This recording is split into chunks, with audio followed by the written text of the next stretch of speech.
So this week we are going to work with APIs. We are also going to learn about HTML5 storage. We have local and session storage through HTML5, and you will be using HTML5 Canvas. Not creating a game quite yet, but you are going to learn how to actually use the canvas and create drawings on it. Also, this week, your first project milestone and the mini showcase are due. So they are due by Monday, the 13th. And for those students that are in the live stream class, you can actually present during class and I will record it for you. And then all you'll have to do is go down to the discussion and come in here. You'll have to add a little entry with a link to your interface, and I will add in the video. And for those of you that aren't in the live stream, you do need to create a video that displays your interface page and walks through the menu and the game pages. And at this point, you aren't going to have any games. So the game pages have to have a description of each of your games. This interface should be HTML5 and CSS3. It should be a responsive page. And your talking points should be addressed in a slideshow. And you should cover the audience, the interactive features, why you selected the layout and color scheme you did, why the menu design will enhance the user's experience, and any coding issues that you encountered. I do have a little video that kind of shows you an example. And then these are directions on how to upload the video into your discussion posting. Okay, and then here is a breakdown of how you will be graded. Okay, so that is due along with the interface, and you'll just submit done when that is ready to view online. And again, for the term project, I do have an overview in case you can't remember what it is, and I have examples as well. And there are instructions on the milestone and the mini showcase. As far as what you need to read for this particular week, the reading assignment focuses on APIs, HTML5 storage, and HTML5 Canvas. And so you can read these web articles or read chapter 9 if you have the book. And the key concepts are split into a couple different videos. The first one focuses on APIs. The second one is on local and session storage. And the third video is on HTML5 Canvas. And that's pretty much how the lecture demo is set up. Okay, and so you will notice that I do have links to developer pages, and pretty much all companies have developer pages. You literally can Google a company and put in Amazon developer pages or Disney developer pages and developer API. Literally, this is what I put in to find the Warner Brothers one. So they pretty much all companies have it. Okay, and so you can kind of read through this, and I do have some links that will take you to developer sites. And then we get into some examples of utilizing APIs. I've created a couple of these.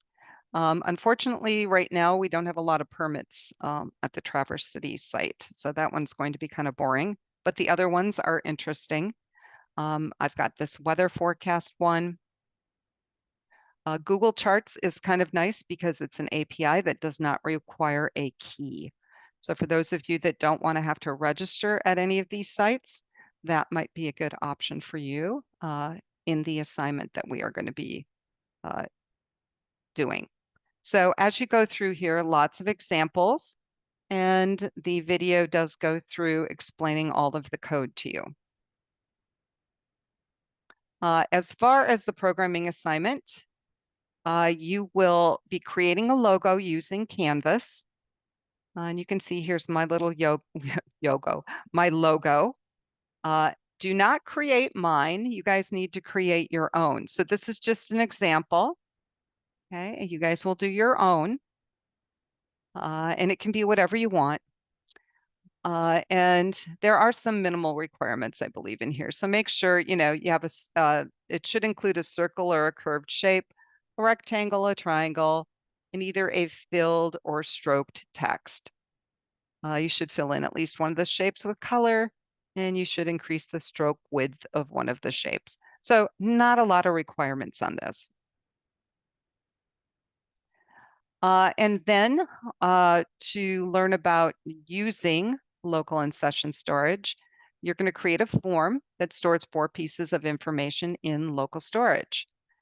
So you're going to have to create 3 different files for that. And then once that form is submitted, JavaScript will save the data to local storage variables. And then you should be able to read that data back in. So you'll redirect to a confirmation page and pull those variables back in. So to give you an example of what you needed to do, I have a local form and it's connected to this JavaScript. And then once we submit, it's going to go to the confirmation page. Okay, so enter this.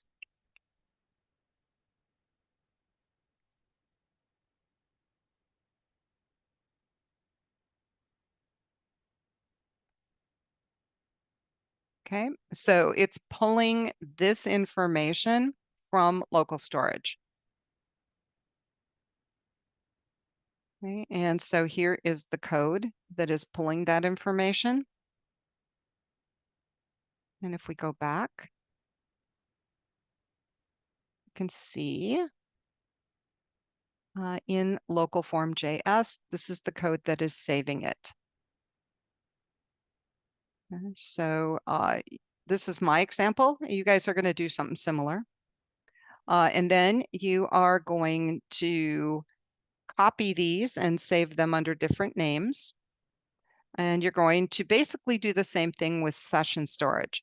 So instead of, using where is it, local storage here, you're going to say session storage instead. Okay, and whereas local storage is on your machine, session storage basically shares the data during your internet session. That is the difference. Okay, so it's not, it's only going to be available as long as your browser is open. Once you close it, it's gone.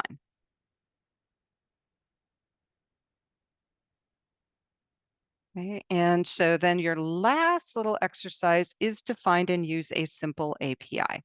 And so I have some examples that I used, and you guys will, you're free to use the same APIs, but don't just copy and paste my code. You guys got to make it your own.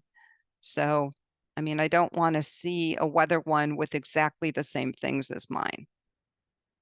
Okay, so that is the assignment. And if you do run into problems, let me know. I do have a couple resources for you if you wanted to know more about APIs. If you have any problems at all, let me know, and I am happy to help you.